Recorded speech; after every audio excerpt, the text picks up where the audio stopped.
Social মিডিয়াতে একটি বিষয় ব্যাপক আলোড়ন সৃষ্টি করেছে যে মৃত্যুর পরে সকলের সঙ্গে দেখা সাক্ষাৎ হলেও ভাই বোনদের সাথে দেখা সাক্ষাৎ হবে না। বিষয়টা কতটুকু সত্য? এটা আসলে বিষয়টা মোটেও এইভাবে না যেভাবে আমরা দেখেছি। আমার ছেলেও এই বিষয়টা প্রশ্ন করেছে যে আব্বা, আমি কি আমার ছোট বোনটার সাথে আর দেখা হবে না যদি আমি দুনিয়া থেকে চলে যাই? তো এটা প্রত্যেকটা মানুষেরই হৃদয়ে লাগার মতো একটা বিষয়, আসলে দেখা হবে কিনা। এটি খুব বেশি ভাইরাল হওয়াতে এই বিষয়টা নিয়ে কথা বলা আমি দায়িত্ব বলে মনে করছি। আপনারা নিশ্চয়ই যারা দেখেছেন এই বিষয়টি, এটা একটা ভিডিওর মাধ্যমে ছড়িয়ে পড়েছে এবং অনেকেই সেই ভিডিওর সাউন্ডগুলো শুধু ধারণ করে লিপসিংয়ের মধ্য দিয়ে এটা আরো বেশি ছড়িয়ে দিয়েছে। মৃত্যুর পরে যদি আপনি মুমিন ইমানদার হন, তাহলে অবশ্যই আপনি আপনার ভাই আপনার বোন সবার সঙ্গে আপনি দেখা করতে পারবেন। প্রমাণ হচ্ছে কোরআনুল কারীমের সূরা তুর।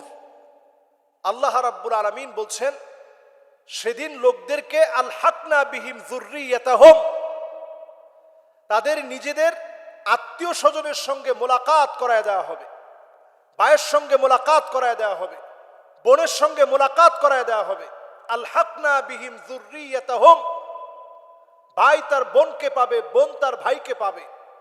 অবস্থা দেখবে সেদিন এমন হবে যে ভাই হয়তো জান্নাতি, বোনটা হচ্ছে জাহান্নামী। দেখার পরে বলবে যে আল্লাহ, আজকে আমার বোনের গায়ে জাহান্নামের পোশাক কেন? আল্লাহ রাব্বুল আলামিন সেদিন যদি মাফ করে দেন, এটা আল্লাহ রাব্বুল আলামিনের ইচ্ছা। আর যদি মাফ না করেন, তাহলে ওই দেখাটাই শেষ। এরপরে যদি আল্লাহ তাআলা দেখান তাহলে ভিন্ন বিষয়। তাহলে বোঝা যায় যে মৃত্যুর পরে ভাই তার বোনকে দেখতে পাবে, বোন তার ভাইকে দেখতে পাবে ইমানদার হলে। ইমানদার হলে দেখা সাক্ষাৎটা খুব স্বাভাবিক থাকবে, মাঝে মাঝেই দেখা সাক্ষাৎ হবে। যখনই মন চাবে আপনি দেখা সাক্ষাৎ করতে পারবেন।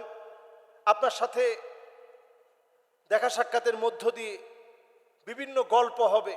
আল্লাহর জান্নাতে বাড়ি হবে এমন, এক তালা থেকে আরেক তালা হবে, মা বাইনা সামা ওয়াল আরদ, জমিন থেকে আকাশ যত দূরে, আকাশ থেকে জমিন যত দূরে, জান্নাতের এক তালা থেকে আরেক তালা হবে এত দূরে। সুবহানাল্লাহ বিহামদি। সেই জান্নাতের ভিতরে আল্লাহ তাআলা দেখা সাক্ষাৎ করিয়ে দিবেন। এটা কোরআনুল কারীমের আয়াত দ্বারা প্রমাণিত। এবার হাদিসের দিকে আসি। সেদিন কিছু মানুষ আল্লাহর কাছে বলবে, কানু ইউসাল্লুনা মাআনা, আল্লাহ এই মানুষগুলো, এই যে আমার ভাই, এই যে আমার বন্ধু, আল্লাহ এরা তো আমার সঙ্গে একসঙ্গে নামাজ পড়তাম, আমরা দুই ভাই একসঙ্গে যেতাম, আজকে আমি জান্নাতে ও জাহান্নামে, আল্লাহ আপনি মাফ করে দেন না। সেদিন যখন এইভাবে আল্লাহর কাছে ফরিয়াদ করবে, আল্লাহ যার ফরিয়াদ কবুল করবে, আল্লাহ বলবে যাও তাকে জাহান্নাম থেকে নিয়ে আসো। সেদিন গিয়ে আত্মীয় স্বজন একে অপরকে, বন্ধু বান্ধব একে অপরকে, ভাই তার ভাইকে টেনে নিয়ে আসবে। এটা হিসাবের বা বিচারের একটা পর্যায়ের কথা বলছি। তাহলে সেখানেও সাক্ষাৎ হবে। এবার আসেন আল্লাহর জান্নাতের ভিতরে বিরাট একটা মাজমা হবে। সেখানে আল্লাহ রাব্বুল আলামিন বলবেন, আল্লাহ তাআলা সেদিন ডাক দিয়ে বলবেন, ওয়ামতাজুল ইয়াউমা আইয়ুহাল মুজরিমুন, অপরাধীরা আজকে পৃথক হয়ে যাও, তোমাদের সঙ্গে আজকে আর কোনো লেনদেন নাই। সরাসরি এখন কথা হবে জান্নাতীদের সঙ্গে। আল্লাহ তাআলা সেদিনও একটা মিলন মেলা ঘটাবেন। সুতরাং আমাদের ভাই বোন আত্মীয় স্বজন প্রত্যেককে দেখার একটা সুযোগ থাকছে। এরপর নবীজি সাল্লাল্লাহু আলাইহি সাল্লামের আরেকটি প্রসিদ্ধ হাদিস, সেই প্রসিদ্ধ হাদিসের বক্তব্য অনুযায়ী বোঝা যায়, নবীজি কবর জিয়ারত করতে গেলে নবীজি বলতেন, আসসালামু আলাইকুম দারা কওমিন মুমিনিন আতাকুম মা তুআদুন গাদাম মুআজ্জালুন ওয়া ইন্না ইনশাআল্লাহু বিকুম লাহিকুন। নবীজি বলতেন, ইনশাআল্লাহু বিকুম লাহিকুন, অচিরেই তোমাদের সঙ্গে আমি মিলিত হব। নবীজির চাচার কবরের সামনে দাঁড়িয়ে সাইয়্যিদুশ শুহাদা আমির হামজা রাদিয়াল্লাহু তাআলা আনহুর কবরের সামনে দাঁড়ায় নবীজি বলছেন, অচিরেই আপনার সঙ্গে আমার মিলিত হবে, অচিরেই আপনাকে আমি দেখব, আপনাকে আমি পাবো। তার মানে বোঝা যায় আত্মীয় স্বজনের সঙ্গে, তার মানে বোঝা যায় আত্মীয় স্বজনের সঙ্গে একটা দেখা সাক্ষাৎ হবে, একটা মিলন মেলা হবে। সেদিন আল্লাহ তাআলা যাকে চাবে সেই মিলন মেলায় আল্লাহ তাআলা শরীক করাবেন, আল্লাহ তাআলা আপনার আত্মীয় স্বজনকে দেখাবেন। আল্লাহ আমাদেরকে বোঝার তৌফিক দান করুক, পড়েন আমিন। আসসালামু আলাইকুম ওয়া রাহমাতুল্লাহি ওয়া বারাকাতুহু। বিসমিল্লাহ ওয়াল হামদুলিল্লাহ ওয়াস সালাতু ওয়াস সালামু আলা রাসূলিল্লাহ ওয়া বা'দ। আমরা বর্তমান সময়ে দেখতে পাচ্ছি অনেকেই পাখি লালন পালন করছে। এই পাখি লালন পালনের মধ্য দিয়ে জিন কি আমাদের প্রতি আকৃষ্ট হয়? পাখি লালন পালনের কোনো সুযোগ ইসলামে আছে কিনা?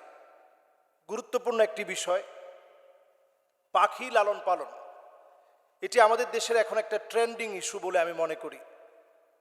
আপনারা দেখবেন যে এখন পাখিদেরকে খুব সুন্দর করে ছোটবেলা থেকেই লালন পালন করা হয় এবং প্রত্যেকটা পাখিকে ছোটবেলা থেকে ট্রেনিং বিল্ড আপ করানো হয়। ঘুমাতে হবে কিভাবে, বাচ্চাদের সাথে কিভাবে খেলাধুলা করতে হবে। তো এই পাখিগুলো লালন পালন করা, এটার সুযোগ শরীয়তে আছে কিনা? হ্যাঁ, নবীজি সাল্লাল্লাহু আলাইহি ওয়াসাল্লাম একজন সাহাবীকে জিজ্ঞাসা করলেন, ইয়া উমাইর মা ফাআলান নুগাইর। উমাইর রাদিয়াল্লাহু তাআলা আনহুর একটা ছোট্ট পাখি ছিল, নাম ছিল নুগাইর।